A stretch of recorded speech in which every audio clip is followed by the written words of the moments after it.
Silchar civil হাসপাতালে 50 শয্যা বিশিষ্ট ক্রিটিক্যাল কেয়ার ইউনিট ভবনের শিলান্যাস মুখ্যমন্ত্রীর। শিলচর সিভিল হাসপাতালে 24 কোটি টাকা ব্যয়ে 50 শয্যা বিশিষ্ট ক্রিটিক্যাল কেয়ার ইউনিট ভবনের শিলান্যাস করলেন মুখ্যমন্ত্রী হিমন্ত বিশ্ব শর্মা। এছাড়াও ভার্চুয়ালি কাজের সূচনা করলেন শিলচরের নয়া সার্কিট হাউসের। গতকালের প্রতিটি অনুষ্ঠানে মুখ্যমন্ত্রীর সঙ্গে উপস্থিত ছিলেন মন্ত্রী জয়ন্ত মল্ল বড়ুয়া, কৌশিক রায়, কৃষ্ণেন্দু পাল, সাংসদ পরিমল শুক্লবৈদ্য, বিধায়ক দীপায়ন চক্রবর্তী, কমলাক্ষ দেবপুরকাস্ত সহ অন্যান্যরা। Bureau report, Barak vision. আজি ৰামকৃষ্ণ সেৱাশ্ৰমৰ শতবাৰ্ষিকী অনুষ্ঠানত যোগদান কৰিবলৈ মই শিলচৰলৈ আহিছিলোঁ আৰু আজিৰ দিনটোতে শিলচৰৰ SM দেৱ অসামৰিক চিকিৎসালয়খনত নতুন ক্ৰিটিকেল কেয়াৰ ব্লকৰ আধাৰশিলা স্থাপন কৰিবলৈ পাই সঁচাকৈয়ে গৌৰৱান্বিত অনুভৱ কৰিছোঁ। শিলচৰ SM দেৱ অসামৰিক চিকিৎসালয়খনত 50খন বিচনাযুক্ত নতুন ক্ৰিটিকেল কেয়াৰ ব্লক 6335 বৰ্গমিটাৰ এলেকা সামৰি নিৰ্মাণ কৰা হ'ব। G+4 গ্ৰাউণ্ড +4 ষ্টৰীত এই বিল্ডিঙত আৰক্ষী চকী, ফায়াৰ ব্ৰিগেডৰ অফিচ আৰু মৰ্গো থাকিব। প্ৰথম মহলাত আইচলেশ্যন ৱাৰ্ড আৰু ৱেইটিং লঞ্চ থাকিব। দ্বিতীয় বিচনাত MCH ৱাৰ্ডৰ লগতে আমাৰ OT আৰু ডায়েলিচিছ ৰুমো থাকিব আৰু তৃতীয় মহলাত operation theatre, therapeutic diet room থাকিব। চতুৰ্থ মহলাত 4খন বিচনাযুক্ত শিশু চিকিৎসা ৱাৰ্ড আৰু 12খন বিচনাযুক্ত ৱাৰ্ড থাকিব।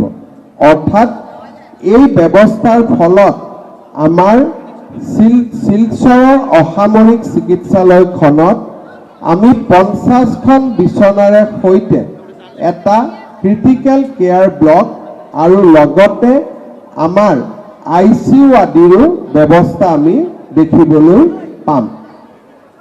শিলচৰ অসামৰিক চিকিৎসালয়ত অহা কিছুদিনৰ ভিতৰতে আমি ইয়াত 200খন বিচনাযুক্ত চিকিৎসালয় নতুনকৈ নিৰ্মাণ কৰাৰ বাবেও আমি এটা নতুন ভৱন নিৰ্মাণৰ কামত আগবাঢ়ি আছোঁ। যথা সময়ত এই নতুন ভৱনটোৰো আমি আধাৰশিলা স্থাপন বা নিৰ্মাণৰ কামত আগবাঢ়িব পাৰিম। শ্ৰদ্ধাৰ ৰাইজ, শিলচৰ নগৰৰ পৰা যান জঁট কমাবৰ বাবে আমি শিলচৰৰ DC কোৰ্ট, নেশ্যনেল হাইৱে বা ৰিং ৰোডৰ কাষত আমি নতুনকৈ নিৰ্মাণ কৰি আছোঁ। ইণ্টিগ্ৰেটেড DC অফিচৰ লগতে প্ৰায় 26 কোটি টকা খৰচ কৰি আমি 32টা কোঠাৰে সৈতে এটা নতুন চাৰ্কিট হাউচ নিৰ্মাণৰ কামতো আগবাঢ়িছোঁ। শিলচৰৰ বৰ্তমান জিলা উপায়ুক্তৰ কাৰ্যালয় আৰু চাৰ্কিট হাউচ দুইটাই যেতিয়া নগৰখন বা আমাৰ মহানগৰখনৰ পৰা আঁতৰি যাব, মিউনিচিপালিটি এৰিয়াৰ পৰা আঁতৰি যাব, তেতিয়া শিলচৰত যথেষ্ট যান জঁটৰ সংখ্যা কমিব আৰু ই আমাক যথেষ্ট সহায় কৰিব।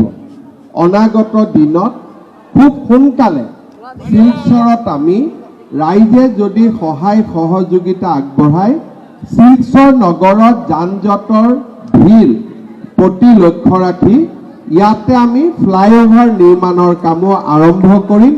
ইতিমধ্যে তাৰ ব্যৱস্থা বা তাৰ পৰিকল্পনা আমি চূড়ান্ত পৰ্যায়লৈ লৈ গৈছোঁ।